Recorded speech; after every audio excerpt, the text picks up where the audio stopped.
penultimate race of this season is about to get underway, and as you can see, we've had a dramatic change in weather conditions. Now, there's still no clear winner of this season as of yet, but one thing is for certain, these two drivers are going to keep us on our toes. They're going to have to use every bit of experience they have to be able to get around this track in these conditions. But Luke has got the advantage of starting on pole with Jack down in 11th, so it's going to be one to watch. We're going to hand it straight over to Andy to run you through all the action. Thanks, Lyndsay. Well, there are just 2 points then separating our two championship contenders in Luke Herbert's favour, and he starts on pole position for our penultimate race of the season in filthy conditions here at Donington Park, with Aidan Hills alongside Will Stacey and Steve Roberts on row 2, ahead of James Blake Baldwin and Sam Tatler, then Johnny Greensmith and Gary Townsend. It's the second fastest times for qualifying that set the grid for this one, meaning that Jack Harding is 11th on the grid, 3 places better than the 14th from which he started yesterday. And remember, he came up to finish second in race 1, but in these conditions, actually, overtaking can sometimes be a little more challenging because the grippier side of the road, being the outside of the road, not the traditional racing line, means that really if you venture off that line to overtake, you often don't have that much grip, so Jack will really have to be careful about how he picks his way through the order. Diving into the pit lane there was a car further back. That was possibly Lee Patterson, I think, that came in. So one car will not be taking the start from the grid, but the rest of them lining up. There's Christian White, car number 28, who finished yesterday's race in 14th position. And we'll start this one from a little bit further back than that, 25th on the grid. So Christian with work to be done. There is Lee Patterson, who turns down into the pit lane. And that's a shame for Lee. Not sure what the issue is there, but he's not going to be taking the start of the race from the track.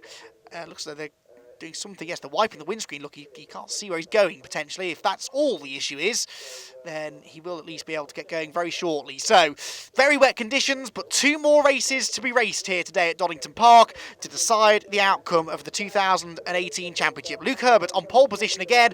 Another race victory would go down very nicely as far as his championship hopes are concerned. The lights go out. Away we go. Good start from both front row men. It's James Blake Baldwin, though, look, from the inside of the third row, that's with 2 wheels on the grass, has moved his way into almost second place, actually. It will be Herbert from Hills, wheel to wheel through turn number 1, and Hills has the grippier side of the road and goes through, and Blake Baldwin gets into the back of Luke Herbert. That nearly went horribly wrong for the new championship leader.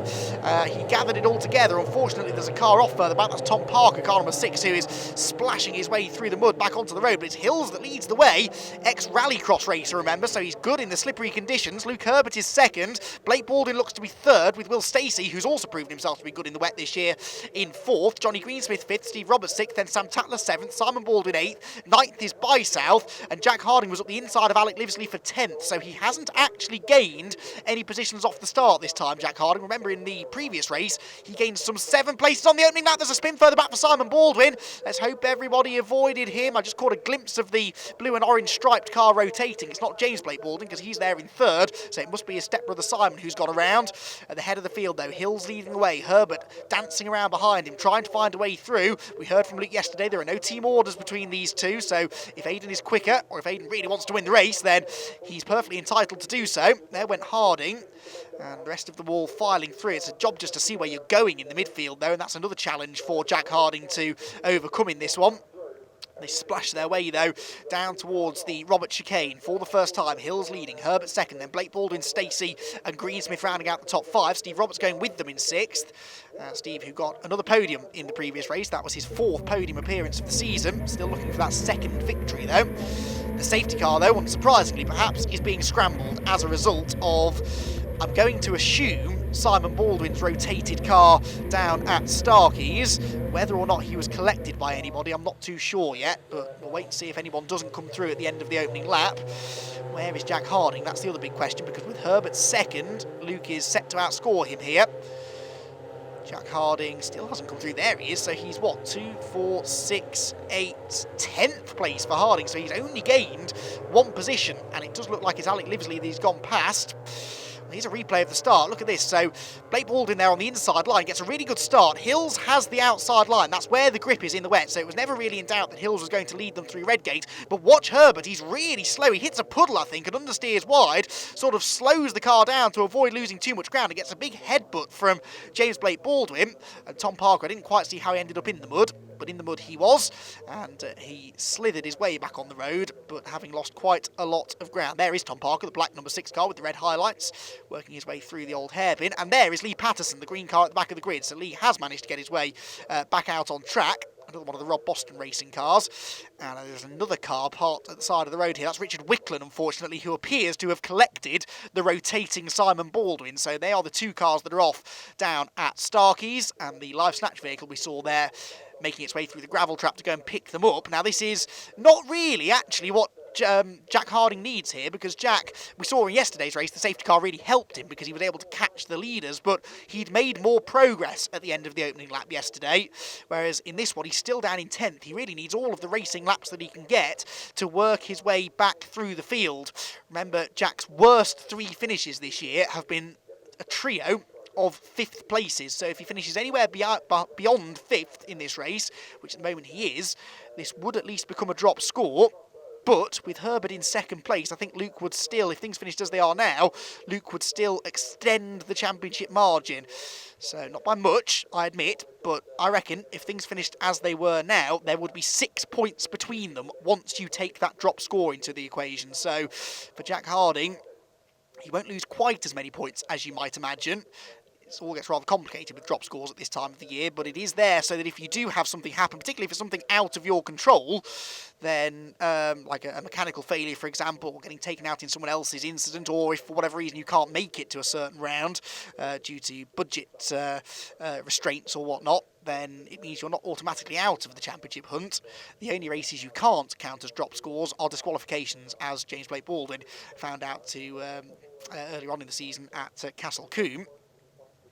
So for Jack Harding, 6 points at the moment would be the gap. That won't change unless he can get into the top 5, essentially. Once he's in the top 5, this will no longer be a drop score. So until he gets into the top 5, no matter how many other cars he overtakes or positions he loses, the gap will be 6 points unless Luke Herbert's position starts to change. If Luke starts to slip down the order, it all changes again. Indeed, if Luke gets himself past Aidan Hills, then it changes. But right now, 6 points is what it would be. Glimpse there of John Stack. You can see here, though, as the safety car brings them down through the crane and curves, just how wet it is this morning at Donington Park. A lot of standing water, and because it's anything but flat, as you can see, the circuit does tend to generate these little rivers and puddles that run through the hillier bits of the circuit. The crane curves and the old hairpin being the most undulating section of road here at Donington, but then you start the long climb back uphill through Starkeys and Schwantz, and so you get lots of rivers and of standing water here, and that possibly, we can't say for sure because we didn't see how it started, but that possibly is what caught out Simon Baldwin. This part of the circuit can be just as treacherous as any other. Into the pit lane is one car, well, it's one of the Paul Sheard cars. It's car number 15 that's in. That's Daniel Morris from towards the back of the grid. Now, is that front right wheel damaged? It may well be. Not too sure, but the mechanics, the Paul Sheard Racing mechanics, I'm sure. There is Paul watching on. Well, they're going to send him back on his way, so clearly that front wheel is where it's supposed to be. It was just, he had a bit of steering lock on the car as he was parked there in the pit lane. So there goes Jack Harding, just ahead of Gary Townsend, and then behind him Carl Garnett, who we haven't seen much of this weekend, but Carl's had a few really good results earlier on this season, hasn't he? And particularly through the middle portion of the year, Carl Garnett was really becoming one to watch. Had that 4th place finish, didn't he, back at Castle Combe, which was a great result, his best of the season so far. Not quite running that strongly here at the moment. Unfortunately, the lights are still on the safety car. It's taking a little while to get those cars cleared out of the way at Starkeys. I'm sure they're also monitoring the conditions out there too to make sure that it's not getting too wet for racing. Right now it's borderline, I'd say. You can see that, of course, as they're running around behind the safety car, the water isn't getting cleared quite as effectively as it would be if they were at racing speed. And so every time they come through, the track is just getting wetter and wetter. The rain is relentless this morning at Donington Park. And a full credit to all of the spectators that have made their way out here to support the racing in these conditions, but also the marshals who do this all on a volunteer basis, of course. And we don't get the opportunity often to give a shout out to the Orange Army, but without them we couldn't enjoy motor racing, and it's in conditions like these where you really do feel for them, because they have to stand out there in all weathers. The marshals, whether it be flag marshals like the one we're seeing there, or marshals that are actually tasked with going out and retrieving cars from dangerous positions, the job they do is essential, but they do it completely unpaid, and it is simply for the love of the sport. So our heartfelt thanks to all of the marshals that have helped us all year long to support both this championship and the many others that take place in the UK. Without them, we couldn't enjoy this sport, so thank you very much.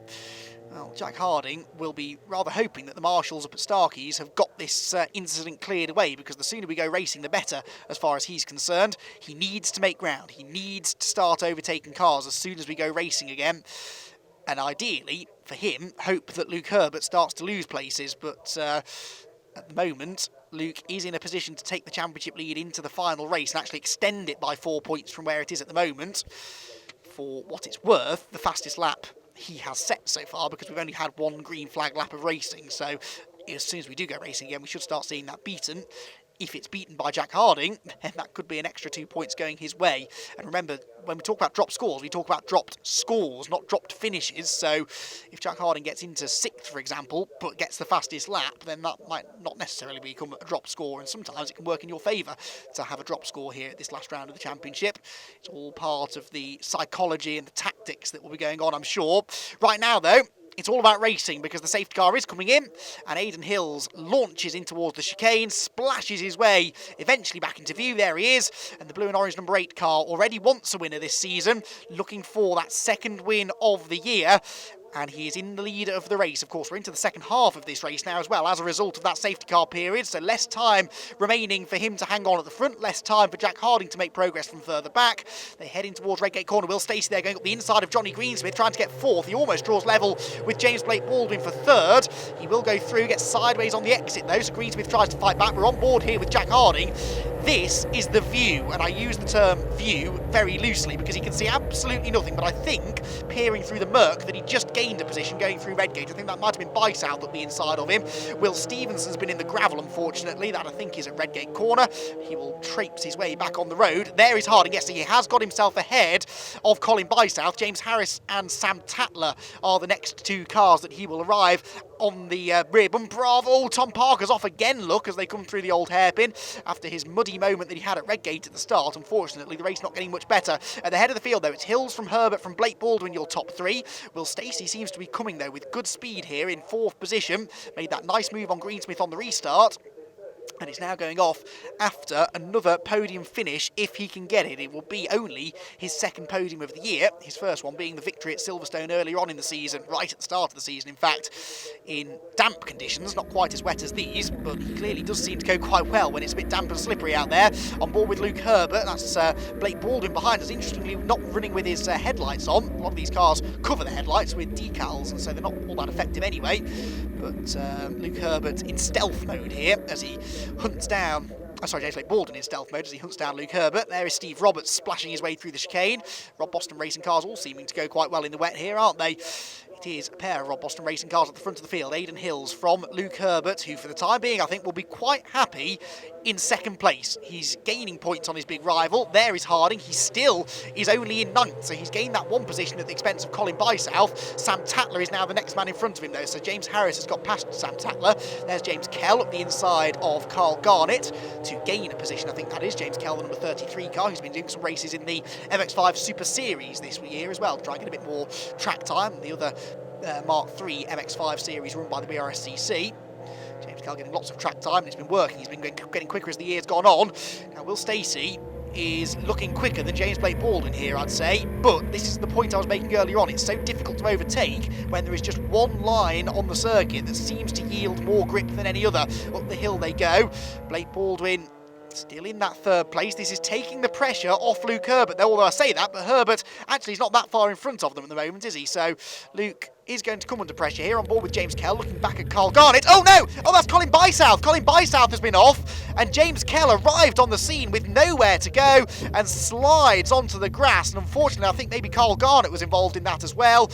And that could be another safety car. Oh, in fact, Tom Parker's in it as well. That's Tom Parker's 3rd incident of the race, but this one by far the most significant. There is another car reversing away from the scene there, and the red flag, unsurprisingly, is thrown straight straight away. So the red flag comes out, the race being stopped, and that's the second incident we've had at that part of the circuit. And that one, I think, from what we saw of it, looked very similar to the first one, where a car loses it in front of the pack, and with the visibility as it is, you just can't see where you're going. And I think that's another reason why the red flag has been thrown. So that means that Luke Herbert in second place. Aidan Hills gets his second win of the year. Herbert second, Blake Baldwin third. Jack Harding is eighth, which does become a drop score. So that means that 6 points will be the margin that Luke Herbert has over him going into the final race of the season. As ever, though, with a red flag after an incident like that, our thoughts with the drivers involved. Let's hope that they can all make a speedy recovery after what were a series of pretty nasty hits there. And you can see there the long list of drivers taken out in that accident. Aidan, that was a fantastic start. Yeah, it's a bit like back in the rallycross days. You know, starting was the most important thing in rallycross. So my starts have always been good this year. And to be honest, the initial launch wasn't very good. Luke got away, but he missed the gear. And being on the outside, I always had the advantage of having the wet line around the outside. So I used that to my advantage, got into the lead, and being the only person who can see definitely helps. And I probably could have gone faster, but I didn't want to chuck it off. And I knew Luke wasn't going to do anything stupid, obviously, because he's battling for the championship. So it's good. Obviously, talk to us very quickly about the conditions out there. They're awful, to be honest. There's standing water everywhere. It's really, really difficult. You know, I was obviously in the lead, and I was the only one who could see. So the people behind me, it was really difficult for them. The puddles down Craner Curves is just a big puddle coming across the track, so it's quite dangerous. That's obviously the fastest, probably one of the fastest corners in the country. So it's dangerous. It's hard, but obviously taking a win in those conditions makes it even better. Well, we say massive congratulations to you for yet another win of the season. Yeah, thank you. Second win. Hopefully we can get some more next season. Brilliant, well done. Thank you. Luke, that was a really tough race out there. Talk us through it. Yeah, I mean, Aidan got the jump off the start. He was on the grippy side for the wet round the first corner, so he got a mega start. I was happy sitting in second. I was, if I'd have taken the win there, then the championship would have been mine. But, in those conditions, I'm just happy to finish because it was, couldn't see anything, was that bad. So yeah, game on for race 3. It's down to the last race, reverse grid. So see how it goes. Are you looking forward to race 3? I mean, is there anything you can do towards the car to get that little pip? I think the car's at its optimum from qualifying in these conditions. It felt good then. But no, I'm not looking forward to it. It's going to be, very stressful because I think Jack finished 10th. So wherever I am on the reverse, it's going to be close. So it's going to come down to the wire. But that's what makes the championship good. Lovely, right? Well, we'll look forward to seeing you in race 3. Thank you very much.